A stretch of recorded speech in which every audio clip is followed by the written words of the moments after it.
all about frequency control. And we're going to get to how that's used for police. Namely, how they split these two imbalanced frequencies to control people. It's the colors of the American flag. It's the colors of sports teams. It's the colors of political parties. Two bonesmen there, as Freeman talked about. Who are you going to vote for? They're both Skull and Bones members. So, look at the frequencies that are used with police. No, green, red, and blue.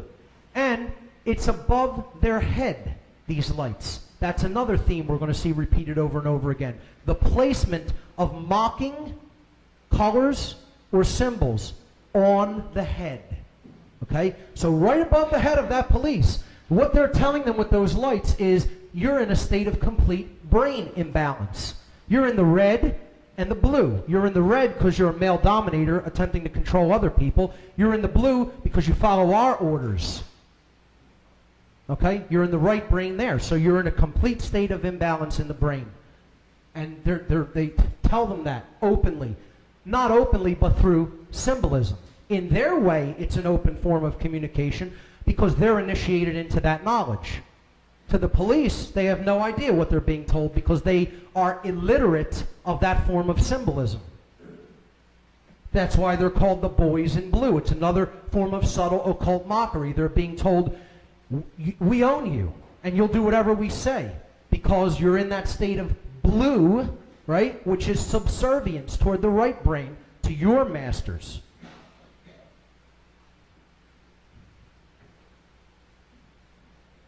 The hierarchy system works through the secret society networks. This is also why the Blue Lodge degrees are the only 3 degrees in general that Fraternal Order of Police members move up through. This is called porch masonry.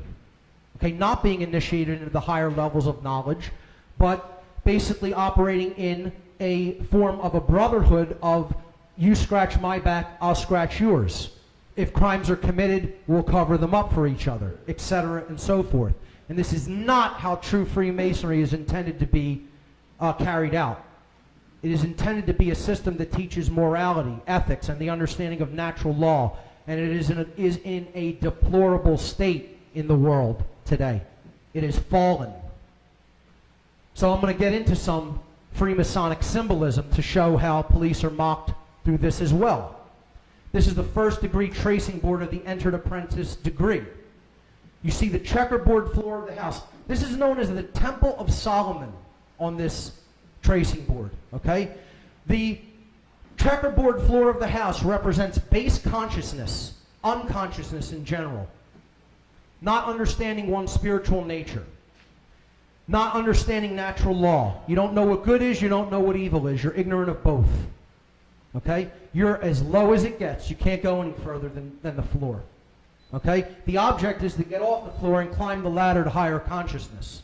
And that is accomplished by balancing the left brain hemisphere, represented by the solar symbol, the sun, that's the pillar of Joaquin, and the lunar feminine consciousness, which needs to be integrated to provide that balance or synthesis, the union of opposites, ordo ab chaos. Okay? So, when one does that, they transcend duality, and they reach the middle pillar, which is called Jacob's ladder. The right-hand pillar is called the pillar of Boaz, the lunar pillar. When you transcend the duality, seeing the world as us versus them, then you can climb that middle pillar, and not a moment until. That's when you're granted access to the ladder to climb the middle pillar. You see here, the imperfect ashlar and the perfect ashlar, but one can only make that bridge between the two from the imperfect to the perfect by centering oneself, by coming to a place of balance. And at the top of that ionic pillar, the one on the left is Doric, the one on the right is Corinthian, okay, is the all-seeing eye. Because the ion pillar has been climbed. The ionic pillar. This is occult wordplay, which we're going to see in a little bit. The key represents the heart chakra, and there's the color green. That's why that is the green initiate that has the key. That's the key to everything, is care, true care, the opening of the heart chakra. Nothing can be accomplished without it. And you're certainly not going to be granted access to the Stargate because you will not have the key to go through the Stargate, which was phenomenal symbolism that Farah brought up earlier. I can't tell you how impressed I was by that. And as Freeman alluded to, this is connected with the Kabbalistic tradition, the positive Kabbalistic tradition, which is also about 3 pillars or paths which need to be unified to reach the crown chakra, or Keter as it is known as on the Kabbalistic tree of life. So, that floor of the house is base consciousness, total unawareness of one's own divine nature. Okay? A wanderer. Okay? See, there's the brain balance that I'm bringing up. The left brain, the right brain, and the Temple of Solomon. The sun and the moon is what Solomon actually translates to. Okay, when we put them together, we reach the all-seeing eye, or the state of spiritual balance. It's called the chemical wedding, the divine union. So that floor of the house represents unconsciousness. Let's look at how that's used. It's wrapped again around the brain of the police, wrapped around their brain. They're telling them in a mocking way, you don't see anything. You don't know what light is. You don't know what darkness is. You don't know what good is. You don't know what evil is. You don't know right from wrong. You're a complete wanderer in desolation on the floor of the house, totally unconscious. And they're telling them that their brain is in a state of that kind of imbalance, in disarray. And they put the other symbols on the third eye chakra. The hypercube is one of the most occulted symbols in all of occultism. And you don't reach the understanding of the hypercube unless you're initiated into some tradition. Okay? It's very difficult to even get information about this symbolism unless you actually belong to some form of an occult institution. The hypercube represents a prison. This is prison symbolism. Okay? The inner cube represents the spiritual or divine nature, and it is imprisoned in the physical world. Now that's a worldview. Okay? This is what this worldview is attached to this symbol in dark occultism. I'm not saying that the entire physical universe is a prison. I'm telling you that that's how dark occultists use this symbol. Okay? So this is everywhere, actually, the hypercube. In my research for doing this presentation, I found it everywhere. And there were many examples, so this will be a little bit of a longer section. This represents dimensions or densities. 0D is the point. We extrude the point for 1D, we get a line. We extrude the line and we get 2 dimensions. We extrude the plane and we get 3-dimensional space. But then, what happens if we try to extrude a cube? Well, this is what the extrusion of a cube looks like, depicted in a 2-dimensional projection. And that's another way of looking at the hypercube. Okay? That's 4-dimensional space-time. Okay? This is what the hypercube looks like if you visualize it in 3 dimensions. An ever-rotating prison of sorts. Okay? It always morphs into itself and never goes anywhere. Okay? This is a piece of dark occult symbolism. It is not just only used in a dark occultic way, however. Okay? But I'm just explaining, this is the mindset that dark occultists see and use this symbolism in. All right? There's the 3D model and the 2D projection, which looks like an octagon in the 2D projection of the 4D hypercube.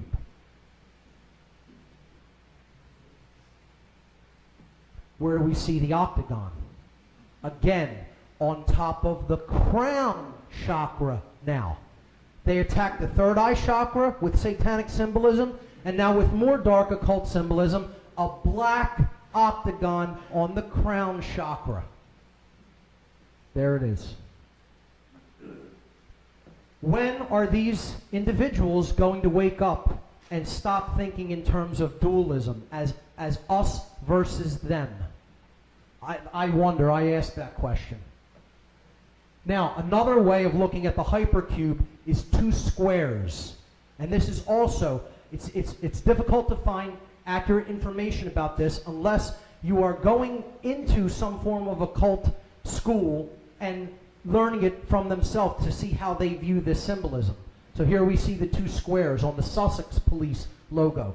This is another way of depicting the hypercube or the octagon. There it is, in the intersection between the two squares. Now, I'm quoting from David Icke from his book, The Biggest Secret. The double square, one square on top of another in any form, is more secret society symbolism. In the secret language of symbolism, one square on top of another means control of all that is right, all that is wrong, all that is just, all that is unjust, all that is positive, all that is negative. In other words, we control everything. And I got news for you. That does not mean the police control everything. The occultists who crafted this symbolism for the use by the police are telling the police that we control everything, including you. And where we see the double square on the third eye chakra once again.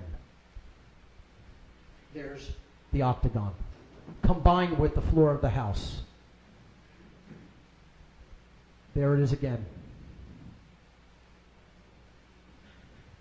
Once you start to see it, it's everywhere. There it is again. But you have to, and there it is combined with the floor of the house again.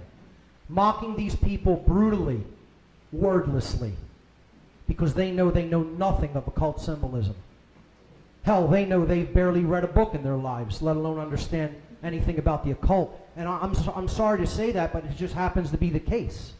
You know, no study of self, which is the only thing, knowledge really worth having. Here we see in the 2nd Commando unit, the double square again, very clearly seen there. Here is an octagonal patch of U.S. Army forces, okay, right in the center of the hypercube or octagon.